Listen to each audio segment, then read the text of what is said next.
Évidemment, seules les 3 places payées dans le système 2 sont payées, et seule réellement la première place est intéressante.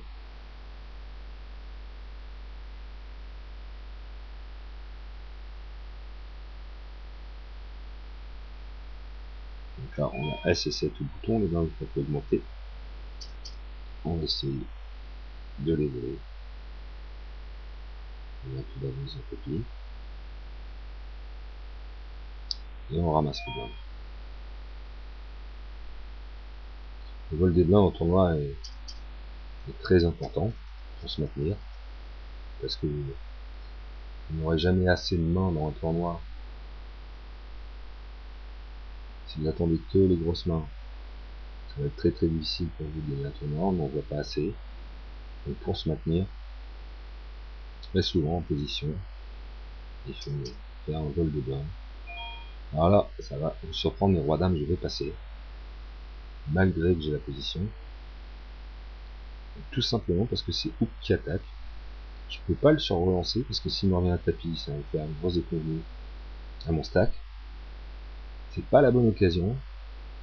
Je peux pas voir où je suis. Donc je préfère passer. Parce que même si un roi et une dame vient, et ben je serai toujours dans l'inconnu. Parce que Hook en attaquant en début de parole comme ça peut très bien représenter As-Roi ou As-Dame. Dans ce cas-là, je suis pas engagé dans le coup. J'ai pas mis un jeton. Ça fait mal, mais on se dit bon, vous avez 8 et 2 comme maintenant, j'ai préféré passer.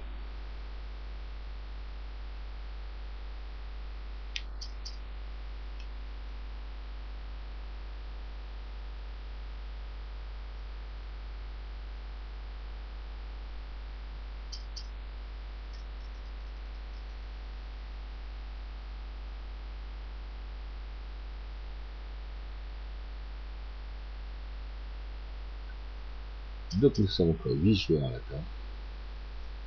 Donc là ça fait une relance du double de la blinde. Non, je suis pas un adepte de la relance du double. Car elle donne quasiment toujours une cote aux blindes du payé. Je suggère toujours relancer entre 2 fois et demi et 3 fois et demi la blinde.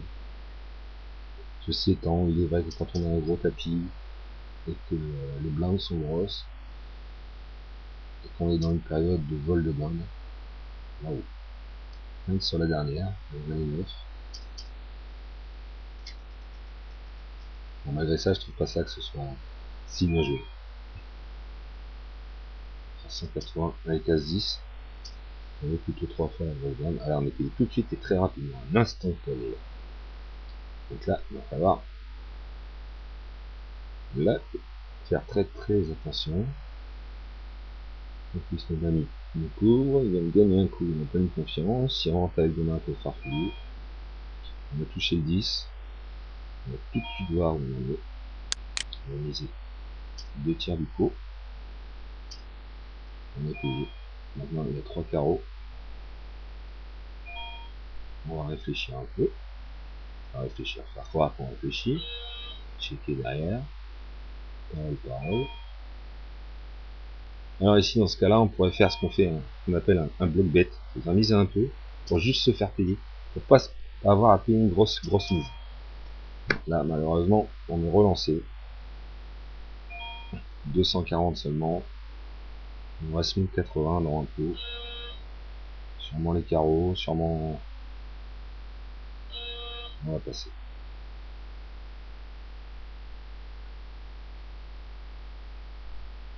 Et bien ma foi, on avait une bonne lecture.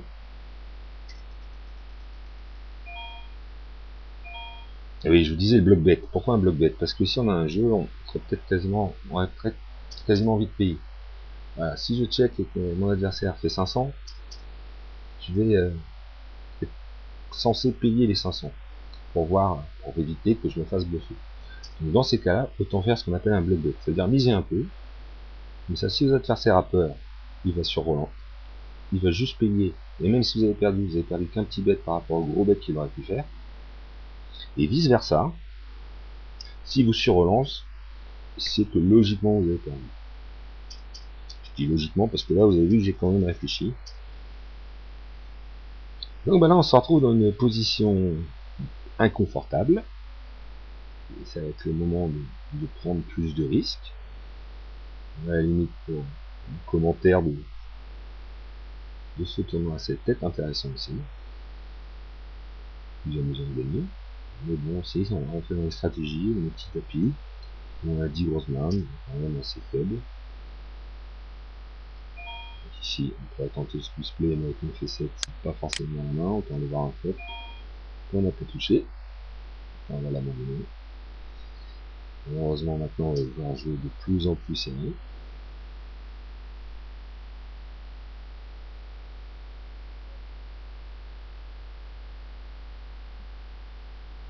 Alors, en gros, quand on a moins de 10 blindes, très souvent, la relance, c'est tapis. On est payé une fois, avec As-Valet à As-Valet, c'est pas une main monstrueuse. Tout on a payé tout de suite ITG.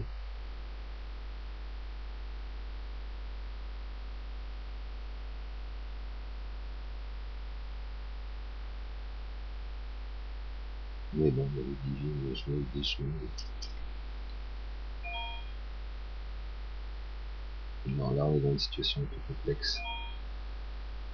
Je pense qu'on peut encore attendre. Je préfère passer à ce valet. Je vais peut-être tenter le squeeze play si elle est une relance.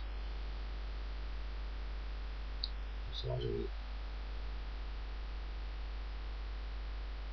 Le problème, c'est que dans ces cas-là, c'est que je dois partir à tapis avec as valet.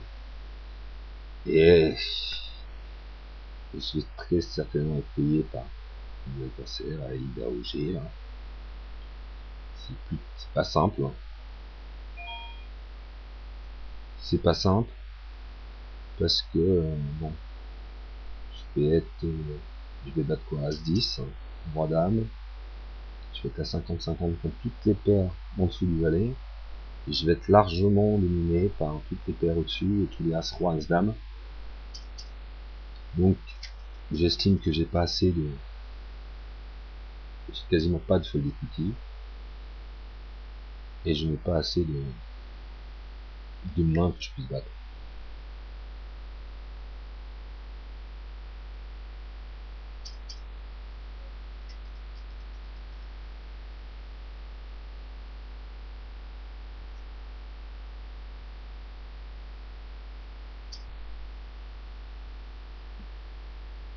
Donc là on est quand même en gros danger.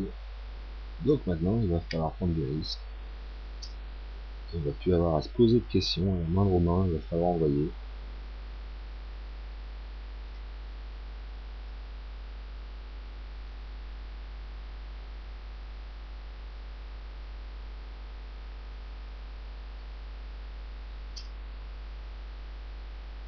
Je disais, il y a beaucoup de coups.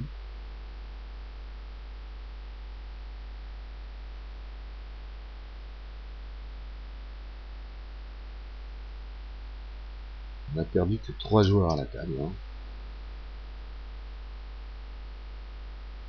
Il reste 4. On perd des places plus.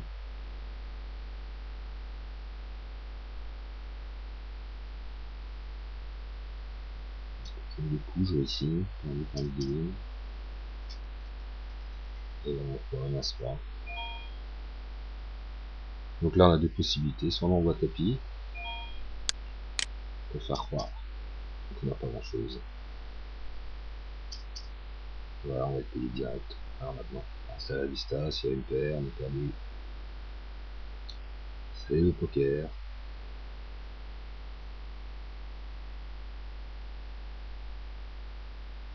Et là, on est plutôt bien placé. Aïe aïe aïe. Il me touche le valet. On avait plutôt bien joué le coup. Je vous le dis, sous l'as et la dame. Et voilà, malheureusement, c'est terminé avec la meilleure main. Qu'est-ce que vous voulez? C'est le poker. Sorry, pas de soucis. C'est le jeu. C'est quand même surprenant de se faire payer avec roi valet sur le coup quand même. Pas extrêmement bien joué. On était favori à 70%, on n'a pas gagné le coup. Pas bien grave. Maintenant, on va essayer de regarder un peu plus quel moment cette fin de partie.